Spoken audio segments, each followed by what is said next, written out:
Hello friends, welcome to my channel. I am doctor Beena Sethi और आज हम देखने वाले हैं प्रेगनेंसी के 4th वीक में क्या क्या चेंजेस आते हैं और 4th वीक में लेडी को कैसा फील होता है, उसको क्या क्या सिम्टम होते हैं और होने वाले डैडी को क्या क्या बातों का ध्यान रखना है, हमें क्या खाना है और क्या नहीं खाना है। इन सब चीजों को हम आज के इस वीडियो में डिस्कस करने वाले हैं। इससे पहले मैंने आपको 1st, 2nd वीक में और 3rd वीक के लिए डेडिकेटेड वीडियोस अलग से बना के दिए हैं।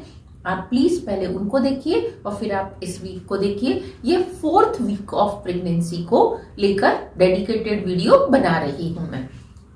इसमें आप देखिए कि थोड़ा सा आपको रिपीट करती हूँ कि 1st, 2nd वीक में सिर्फ क्या होता है, ओवरी से एक धीरे धीरे एग सेल बनती हुई 2nd वीक तक क्या होती है, फैलोपियन ट्यूब में आ जाती है और या तो राइट साइड से या वो लेफ्ट साइड से आती है और ये यूट्रस होती है।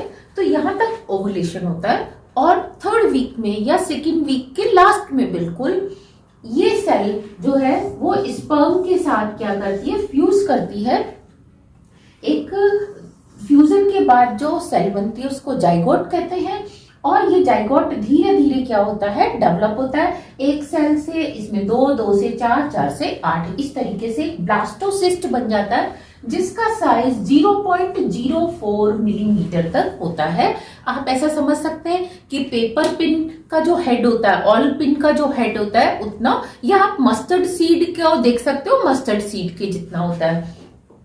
इसमें भी आपको 3 पार्ट अलग से दिखाई देते हैं। एक बाहर का एक्सटर्नल वॉल या कवर होता है जिससे कि प्लेसेंटा बनता है। ये अल्टीमेटली बच्चे को जोड़ने का काम करता है मदर से और ये मदर से जो न्यूट्रिशन है वो लेके बच्चे को देने का काम करता है। इसके बाहर क्या होता है, एक फ्लूइड का लेवल होता है जो पूरा फ्लूइड भरा रहता है इस चैम्बर में और ये फ्लूइड को हम एमनियोटिक फ्लूइड कहते हैं और ये बच्चे को, ये जो सेल अंदर डेवलप हो रही है 2 से 4, 4 से 8, इनको न्यूट्रिशन देते हैं और वो सारी सेल्स हेल्दी होती जाती हैं। इस स्टेज को हम ब्लास्टोसिस्ट कहते हैं। ये जो ब्लास्टोसिस्ट तक का जो लेवल है वो फैलोपियन ट्यूब में ही होता है। अब फैलोपियन ट्यूब में आने के बाद अब ये बेबी धीरे धीरे कहाँ आता है, यूट्रस में आता है। और यूट्रस में आप ये देखो कि जैसे ये यूट्रस है और ये यूट्रस की इनर वॉल है, अंदर वाली वॉल है।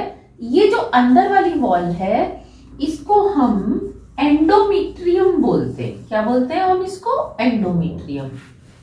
तो अब ये बेबी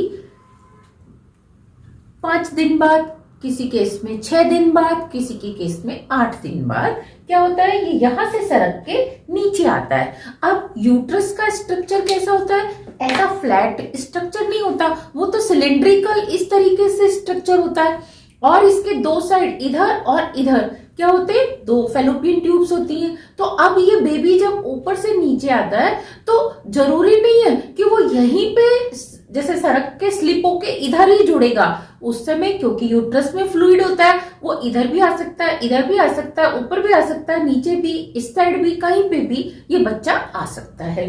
तो ये इसमें किसी एक जगह पर पूरे इस सिलेंड्रिकल स्ट्रक्चर के अंदर इनर वॉल पे कहीं पे भी अटैच हो जाता है और उसको अटैच होने के लिए क्या करता है, पहले ये यहाँ से, जैसे हम किसी प्लांट को, किसी सैपलिंग को हम जब सॉइल में लगाते हैं तो थोड़ा सा सॉइल हटाते हैं फिर खुद उस प्लांट को लगाते हैं। सेम वे में यहाँ से पहले थोड़ा सा सेल्स जो एंडोमेट्रियम है उसके अंदर थोड़ा सा क्या होता है, एक पिट बनता है जिसको आप गड्ढा भी बोल सकते हो और ये यहाँ से सरक के यहाँ आ जाता है।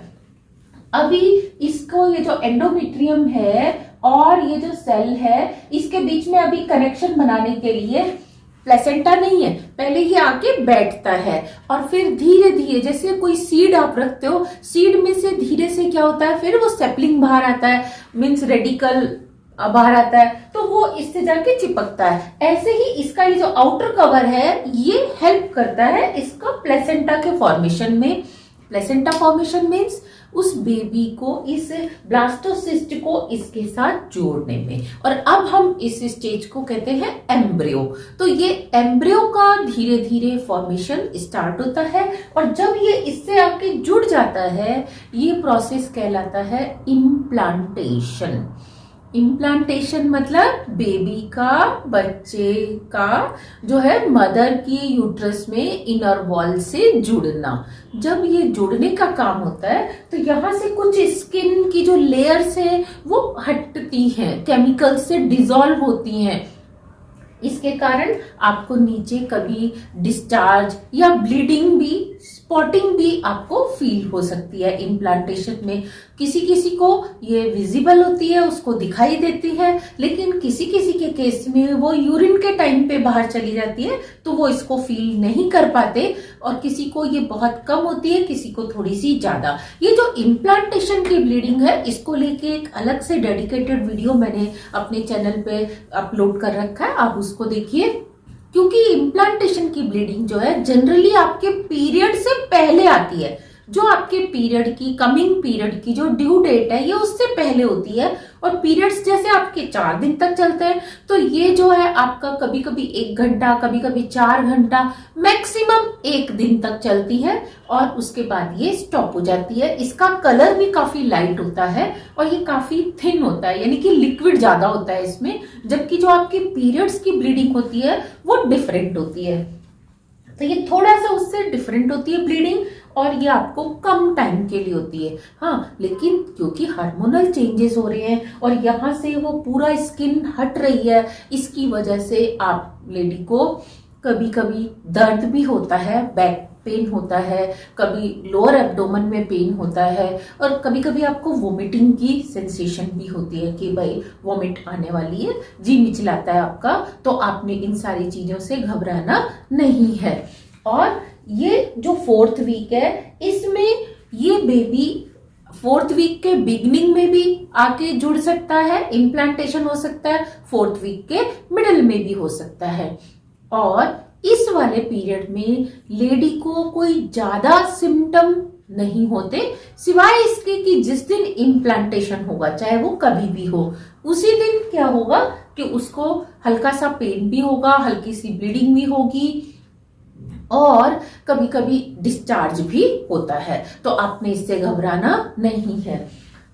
लेकिन जब आपकी यंग एज होती है, यंग एज में हार्मोन्स का लेवल बहुत ज्यादा होता है, तो आपको वोमिटिंग, सिरदर्द ये ज्यादा होता है, ऑक्सीजन का लेवल ज्यादा कम हो जाता है, आपको चक्कर आने लगते हैं। तो आपने इस समय पे बैलेंस्ड डाइट लेनी है, और जो आप मल्टीविटामिन्स या जो भी आप नेटल, प्रीनेटल जो भी आप सप्लीमेंट्स ले रहे थे, आप उनको लेते रहेंगे, आप उनको स्टॉप नहीं करेंगे। और कोशिश करके जंक फूड से तो दूर रहना ही है। कैफीन, कॉफी, डार्क चॉकलेट, इनको भी आपने कम लेना है। और अल्कोहल और स्मोकिंग ना तो करनी है, ना ही ऐसे लोगों के साथ बैठना है, यानी कि आपने पैसिव स्मोकिंग भी नहीं करनी, पोल्यूशन वाले एरिया से दूर रहना है। और एक वेरी वेरी वेरी इंपॉर्टेंट बात कि आपने ठंडे पानी से नहीं नहाना। जब आप ठंडे पानी से नहाते हैं तो ठंडे पानी से जो ये सेल्स का फॉर्मेशन चल रहा है, बच्चे के बीच में हार्ट वाली सेल्स भी बनेंगी, ब्रेन की सेल्स भी बनेंगी। तो कभी कभी वो हार्ट क्योंकि बहुत नाजुक होता है, उसका दिल बच्चे का 1-2 सेल्स, 4 सेल्स का ही होता है। डॉक्टर्स इसको देख सकते हैं अगर चाहें तो वो क्या होता है, मतलब अल्ट्रासाउंड से ही देख सकते हैं उसको फील कर सकते हैं। बच्चे की जो हार्ट बीट है वो आ जाती है, तो वो इतनी वीक होती है कि कई बार आप ठंडे पानी से ऐसे शिवरिंग करते हैं, तो शिवरिंग करने से वो बच्चे में भी शिवरिंग होती है और उसका हार्ट श्रिंक हो जाता है। तो वो श्रिंक होने से क्या होता है, बेबी की ग्रोथ आगे नहीं होती या कोई डिफॉर्मिलिटी आ जाती है। आपने इस टाइम पे जब ये इम्प्लांटेशन हो रहा है, ठंडे पानी से बिल्कुल नहीं नहाना है। रादर आपका जब फ्यूजन हो, ओवुलेशन डे हो, उसी दिन से आप ठंडे पानी से नहाना बंद कर दीजिए। और इसके बाद आप जो हेल्दी डाइट है वो लीजिए। हाँ, कुछ फ्रूट्स ऐसे हैं जो कि एडवाइजेबल नहीं है, जैसे कि पपाया, और पपाया में भी कच्चा पपीता बिल्कुल ना लें। पाइनएप्पल भी एक पका हुआ बिल्कुल ना लें, कच्चा तो और भी बिल्कुल ना लें। इसके अलावा चीकू और कीवी से भी थोड़ा सा डिस्टेंस रखिए, कोई बात नहीं। यू हैव मेनी फ्रूट्स, आप उनको खाइए। जैसे आपके पास एप्पल है, आपके पास गुआवा है, बनाना है, आप इसमें से कुछ भी ले सकते हैं। फ्रूट लीजिए और मिल्क लीजिए, आप कुछ भी लीजिए। और बिना डॉक्टर की प्रेस्क्रिप्शन के कोई भी मेडिसिन नहीं लेनी, ना तो वॉमिटिंग को रोकने के लिए, ना सिर दर्द के लिए, ना बॉडी पेन के लिए आपने कोई मेडिसिन नहीं लेनी, क्योंकि वो मेडिसिन इस प्लेसेंटा के थ्रू आपके बेबी तक जा सकती है। और बेबी का ये जो डेवलपमेंट चल रहा है ना, सेल्स का डेवलपमेंट, इसको वो अफेक्ट कर सकती है। क्योंकि जब यहाँ बेबी आ जाता है तो ये जो ब्लास्टोसिस्ट ये एम्ब्रियो में डेवलप होता है, और यहाँ पे आप देखेंगे कि 3 लेयर्स बन जाती हैं इन सेल्स की, 3 लेयर। ये जो आउटर वाला रीजन है इसको हम क्या बोलते हैं, एक्टोप्लास्ट बोलते हैं, इसको हम एक्टोप्लास्ट बोलते हैं। और जो बीच वाला है इसको हम मीजोप्लास्ट बोलते हैं।